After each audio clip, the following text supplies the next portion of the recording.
संजय राऊतांनी भूसंपादन घोटाळ्याचा गंभीर आरोप केला आहे आणि याविषयीचं पत्र त्यांनी पाठवलंय।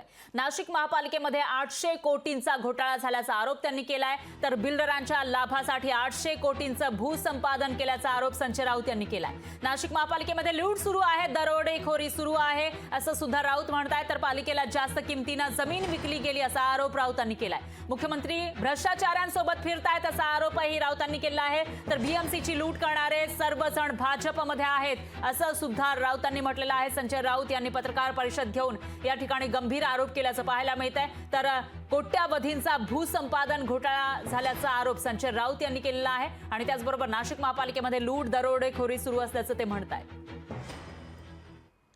नगरविकास खात्याचे तेव्हाचे मंत्री एकनाथ शिंदे होते, लक्षात घ्या, आणि नगरविकास खात्याच्या ह्या नेतृत्वानं नाशिकमधली आपली जी बिल्डर लॉबी आहे त्यांचा फायदा व्हावा म्हणून 157 कोटी रुपयांची परवानगी असताना सुद्धा महापालिकेचं प्रशासन, तिकडले भाजपचे पदाधिकारी आणि आपल्या मर्जीतले बिल्डर यांच्या लाभासाठी 800 कोटी रुपयांचे भूसंपादन केलं। याची गरज नाही आहे आणि हे 800 कोटी रुपये ठराविक बिल्डरांच्या घशात घातले।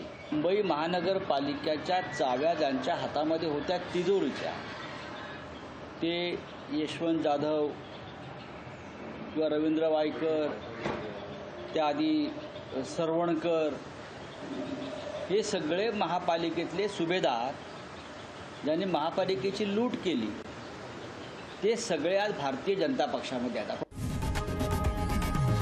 लोकशाही मराठी ऐका, पहा, जागरूक रहा।